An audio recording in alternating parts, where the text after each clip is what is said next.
வணக்கம், நான் Soumya. Nike, the world's most popular and biggest sportswear company. Even world-class sports players Cristiano Ronaldo, Rafael Nadalக்கு sponsor பண்றதே Nike தான். பல லட்சம் கோடிகளை ப்ராஃபிட் ஏர்ன் பண்ற நைக்கி பிராண்டோட ஃபவுண்டர் ஸ்போர்ட்ஸ்ல தோல்வி அடைஞ்ச ஒரு அத்லட். அவரோட கார் டிக்கில ஷூ சேல் பண்ணி தான் பிசினஸ் தொடங்கினார்னு சொன்னா உங்களால நம்ப முடியுமா?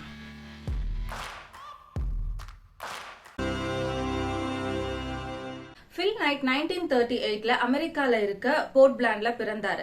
சின்ன வயசுல இருந்து Phil Knightோட ஆம்பிஷன் சிறந்த அத்லட் ஆகணும்ன்றதா. சோ ஸ்கூல்ஸ் அண்ட் காலேஜஸ்ல நிறைய ரன்னிங் ட்ரைனிங் எடுத்துக்கிட்டாரு. ஸ்போர்ட்ஸோட விடாம ஸ்டடீஸ்லயும் கான்சென்ட்ரேட் பண்ணாரு. 1962ல ஸ்டான்ஃபோர்ட்ல MBA படிச்சு முடிச்சாரு. என்னதான் ஒரு ஸ்போர்ட்ஸ்ல நிறைய வின் பண்ணாலும் ஸ்டேட்ஸ் லெவல்ல வின் பண்ணாலும் சரி, அவரால் இன்டர்நேஷனல் ஆர் நேஷனல் லெவலுக்கு ரீச் பண்ண முடியல. சோ அவரோட 24 வயசுல ரியாலிட்டி அக்செப்ட் பண்ணிட்டு அவரோட அந்த அத்லட் கனவை விட்டுட்டாரு. Phil Knight MBA படிக்கும்போது ஒரு ப்ராஜெக்ட் பண்ணியிருந்தாரு. எதை பத்தி பார்த்தோம்னா high quality low cost running shoes பத்தி ரிசர்ச் பேப்பர் சப்மிட் பண்ணியிருந்தாரு.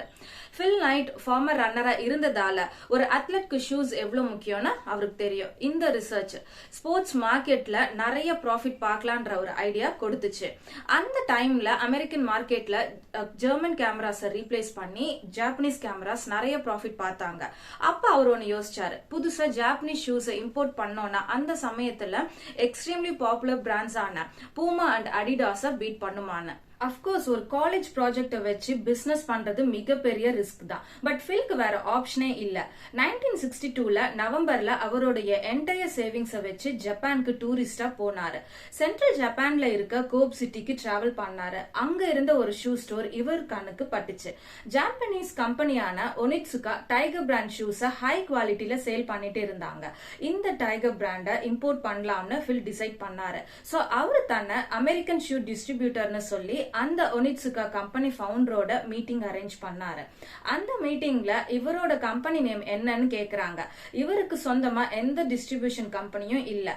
பட் அத சொன்னா இந்த பிசினஸ் போயிடும்னு இன்ஸ்டன்டா அவர் ஸ்போர்ட்ஸ்ல வின் பண்ண மெடல் கலர் மைண்டுக்கு வந்து ப்ளூ ரிப்பன் ஸ்போர்ட்ஸ்னு நேம் சொன்னாரு. மீட்டிங்ல ஃபில் அவர் காலேஜ் ப்ராஜெக்ட்ல பண்ண விஷயங்களை ரிப்பீட் பண்ணாரு.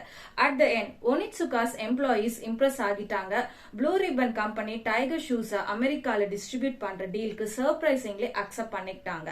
ஃபில்லோட நம்பிக்கையை தவிர வேற எதுவுமே இல்லாம ஃபில் அமெரிக்கால டைகர் பிராண்டோட எக்ஸ்க்ளூசிவ் டிஸ்ட்ரிபியூட்டர் ஆனாரு. 1963ல ஃபர்ஸ்ட் சாம்பிளா 12 பேர்ஸ் டைகர் பிராண்ட் ஷூஸ் ஜப்பான்ல இருந்து அமெரிக்காக்கு ஷிப்மெண்ட் ஆச்சு. ஒரு கடை ஓபன் பண்ணி சேல் பண்ற அளவுக்கு Phil Knight கிட்ட மணி கிடையாது. அதனால அவரோட கார் பேக் சைட்ல இந்த ஷூஸை வச்சு அவர் போற இடத்துல எல்லாம் சேல் பண்ண ஆரம்பிச்சாரு. பட் அன்பார்ச்சுனேட்லி இந்த டைகர் பிராண்ட் ஷூஸ் பத்தி யாருக்கும் அவேர்னஸ் இல்லாததால அவ்வளவா சேல் ஆகல. சோ அவரை விட ஷூஸ் பத்தி நல்லா தெரிஞ்ச ஒருத்தரை Phil Knight மீட் பண்ணாரு. அந்த பர்சன் யாருன்னு பார்த்தோன்னா யூனிவர்சிட்டி ஆஃப் ஆரகன்ல ஃபார்மர் கோச்சா இருந்த பல ஒலிம்பிக் அத்லெட்ஸ்க்கு ட்ரைனிங் கொடுத்த அமெரிக்கால famous கோச்சான bill Bowerman. Phil Knight தன்னுடைய பிசினஸ் பிளான்ஸ் பத்தி சொன்னாரு. பில் பவர்மேனுக்கும் அந்த டைகர் பிராண்ட்ஸோட குவாலிட்டி ரொம்ப பிடிச்சு போச்சு. நெக்ஸ்ட் டேவே 50% பார்ட்னர்ஷிப்க்கு பில் பவர்மேன் ஆஃபர் பண்ணாரு. அதுக்கு அடுத்து Phil Knightடும் பில் பவர்மேனும் பார்ட்னர்ஸ் ஆகுறாங்க. 1964ல Phil Knight and Bill Bowerman அவங்க கிட்ட இருந்த என்டையர் சேவிங்ஸ் அவங்களோட ஃபர்ஸ்ட் ஆர்டர்ல இன்வெஸ்ட் பண்ணாங்க. ஆளுக்கு $500. 1964 ஏப்ரல்ல ஜப்பான்ல இருந்து அமெரிக்காக்கு 300 பேர்ஸ் டைகர் ஷூஸ் இம்போர்ட் ஆச்சு. அண்ட் கடை ஓபன் பண்ணி சேல் பண்ற அளவுக்கு அவங்க கிட்ட பணம் இல்லாததால Phil Knight அவருடைய அப்பா அம்மா வீட்டு பேஸ்மெண்ட்ல அந்த ஸ்டாக்ஸ் எல்லாம் ஸ்டோர் பண்ணாரு. அங்க இருந்த ஸ்போர்ட்ஸ் ஷாப்ஸ் எல்லா கடைகள்லயும் ஏறி இறங்கினாங்க. பட் எந்த யூஸும் இல்ல, யாருமே வாங்கல. அகைன் Phil Knight அவரோட கார் பேக் சைட்ல இந்த ஷூஸ் சேல் பண்ண ஆரம்பிச்சாரு. ஸ்போர்ட்ஸ் காம்படிஷன் நடக்கிற இடத்துக்கெல்லாம் போனாங்க. அங்க இருந்த கோச்சஸ், அத்லெட், ஸ்பெக்டேட்டர்ஸ்னு எல்லார்கிட்டயுமே இந்த ஷூஸ் ப்ரோமோட் பண்ண ஆரம்பிச்சாங்க. பட் சர்ப்ரைசிங்லி ஸ்லோவா சேல் ஸ்டார்ட் ஆச்சு. 2 மாசத்துல அந்த 300 பேர் ஷூஸையும் சேல் பண்ணி முடிச்சாங்க. அவங்க சேல் ஸ்டார்ட் பண்ண ஃபர்ஸ்ட் இயர்ல blue ribbon sports $8,000 worth shoes sales பண்ணாங்க. With that money Phil Knight salesman hire பண்ண ஸ்டார்ட் பண்ணாரு. அவங்களுடைய first salesman Jeff Johnson. Jeff Phil மாதிரி ஒரு அத்லட் தான். அவரு ரொம்ப பேஷனேட்டா ஒர்க் பண்ணாரு. ஸோ 1965ல blue ribbon sports revenue $20,000 increase ஆகிடுச்சு. சூன் சாண்டா மோனிகால ஓன் ஸ்டோர் ஓபன் பண்ணாங்க. ஒரு பக்கம் ஃபுல் பிசினஸ் ஆபரேஷன் பார்த்துட்டு இருக்கும்போது பில் பவர்மேன் ஷூஸ்ல புதுமையான சேஞ்சஸ் கொண்டு வந்தாரு. அஃப்கோர்ஸ் BRS கம்பெனி தான் first to start marketing the tiger shoes for jogging. Bill Bowerman ஒவ்வொரு ஷிப்மெண்ட் வரும்போது ஷூஸ் கட் ஓபன் பண்ணி அமெரிக்கன்ஸ்க்கு ஏத்த மாதிரி சில இம்ப்ரூவ்மெண்ட்ஸ் பண்ணாரு. அப்படி டைகர் பிராண்ட்ஸ்ல பெஸ்ட் ஃபியூச்சர்ஸ்ல டிசைன் பண்ணும்போது டர்னிங் பாயிண்ட் வந்தது. அந்த லேட்டஸ்ட் ஷூஸ் டிசைனுக்கு கார்டர்ஸ்னு நேம் வச்சாங்க. Onitsuka Cortez shoes manufacturing start பண்ணாங்க. ஷூஸ் அமெரிக்கன் மார்க்கெட்ல வந்ததும் சூப்பர் சக்சஸ் அடைஞ்சாங்க. ஃபில் நைட்டோட management and Bill Bowerman's shoe design அடுத்த 5 வருஷத்துக்கு டைகர் பிராண்ட் ஷூஸ் என்டையர் அமெரிக்கால ஒன் ஆஃப் த டாப் பிராண்டா இருந்தது.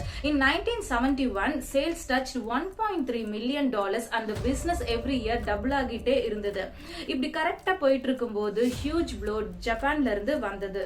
இப்படி ஒரு பிரமாண்ட சக்சஸ் அடைஞ்ச ப்ளூ ரிப்பன் ஸ்போர்ட்ஸ் கம்பெனியை பார்த்து ஒனிட்சுகாக்கு ரொம்ப பொறாம அடைஞ்சாங்க. கம்ப்ளீட்டா டைகர் பிராண்ட் ஷூஸோட ப்ராஃபிட் அவங்களுக்கு வேணும்னு எக்ஸ்பெக்ட் பண்ணாங்க. ப்ளூ ரிப்பன் ஸ்போர்ட்ஸ் கம்பெனியோட 51% ஆஃப் ஸ்டேக்ஸ் அவங்களுக்கு கொடுக்கலன்னா டைகர் பிராண்டோட இந்த அமெரிக்கன் டீலர்ஷிப்பை இன்னொருத்தருக்கு கொடுத்துருவேன்னு பிளாக்மெயில் பண்ணாங்க. இது சுத்தமா எதிர்பார்க்காத ஃபில் நைட்டுக்கு ரொம்ப கஷ்டமாயிடுச்சு. பட் அதோட ஒனிட்சுகா விடல. அந்த ஸ்டேக்ஸ் கம்ப்ளீட்டா வாங்கறதுக்காக எல்லா லிமிட்டையும் கிராஸ் பண்ணாரு. ஃபைனலி இப்படி ஒரு துரோகத்தை எக்ஸ்பெக்ட் பண்ணாத ஃபில் நைட் அவரோட வாழ்க்கையிலேயே அப்போ ஒரு பிக்கெஸ்ட் டெசிஷன் எடுத்தாரு. ஃபில் நைட் அவரோட டீமை கேதர் பண்ணி இந்த மொமெண்ட்காக தான் நாம காத்துட்டு இருந்தோம். வேற ஒருத்தரோட பிராண்டை விற்கிற டைம் முடிஞ்சது, நம்ம சொந்த பிராண்ட் கிரியேட் பண்ற டைம் இதுன்னு சொன்னாரு. வித் திஸ் ஒனிட்சுகா பார்ட்னர்ஷிப்பை க்ளோஸ் பண்ணிட்டாங்க and decided to manufacture own brand. The first step ஒரு நியூ நேம் கிரியேட் பண்ணணும். ஃபில்லோட ஃபர்ஸ்ட் எம்ப்ளாயி ஜெஃப் வெற்றியோட கிரேக்க கடவுளோட நேமை சஜஸ்ட் பண்ணாரு. ஜெஃப் சஜஸ்ட் பண்ண அந்த நேம் தான் நைக்கி. பிராண்ட் நேம் இருக்கு, அடுத்து லோகோ ரெடி பண்ணணும். ஃபில் நியர்பை காலேஜ்க்கு போனாரு. அங்க பார்த்த ஃபர்ஸ்ட் கிராஃபிக் டிசைன் ஸ்டூடெண்ட் கிட்ட லோகோ ரெடி பண்ண சொன்னாரு. ஃபியூ டேஸ் லேட்டர் அந்த ஸ்டூடெண்ட் ரெடி பண்ண நிறைய டிசைன்ஸை ஃபில் அண்ட் அவரோட எம்ப்ளாயீஸ் பார்த்தாங்க. And finally tick check mark மாதிரி இருந்த கர்வ்டு லோகோவை செலக்ட் பண்ணாங்க. அந்த கிராஃபிக் டிசைன் ஸ்டூடெண்டோட ஹெல்ப்க்கு ஃபில் பே பண்ண ஃபீஸ் எவ்வளோ பார்த்தோம்னா $35. திஸ் டைம் ஃபில் எக்ஸ்க்ளூசிவ் அக்ரிமெண்ட்ஸ்ல லாக் ஆகாம ஜப்பான்ல சப் கான்ட்ராக்டர்ஸ் நெட்வொர்க் எஸ்டாப்ளிஷ் பண்ணாரு அண்ட் அவரோட கண்ட்ரோல்ல production. So fill good finally spread his wings. On 30th May 1971, finally, Nike brand shoes were launched for whole world officially. 1989 அமெரிக்காலேயே Nike became largest sportswear company with brilliant marketing. Just do it. Phil and Nike's journey உண்மையிலே extraordinary. The most important lesson of this journey is execution. Phil அவரோட book shoe டாக்ல என்ன சொல்றாரு பார்த்தோம்னா, எல்லாரும் உங்க ஐடியாவை பைத்தியக்காரத்தனம்னு சொல்லலாம், பட் நிறுத்தாதீங்க. Just keep going. Goal achieve பண்ற வரைக்கும் நிறுத்தாம போயிட்டே இருங்க. உங்க ஆம்பிஷன்ல பேஷனேட்டா இருந்தீங்கன்னா take calculator risk and execute it. Nike's tagline சொல்ற மாதிரி ஜஸ்ட் டூ இட். இந்த வீடியோ உங்களுக்கு பிடிச்சிருந்ததுன்னா லைக் போடுங்க. இந்த வீடியோ பத்தி ஏதாச்சும் சொல்ல நினைச்சீங்கன்னா நம்ம கமெண்ட் செக்ஷன்ல ஷேர் பண்ணுங்க. அண்ட் நம்ம இன்ஃபோ சௌமியா சேனலை சப்ஸ்கிரைப் பண்ணாம இருக்கவங்க ப்ளீஸ் சப்ஸ்கிரைப் பண்ணுங்க. நெக்ஸ்ட் ஒரு டிஃப்ரெண்ட் வீடியோல பார்க்கலாம். Until then, bye from Soumya. நன்றி, வணக்கம்.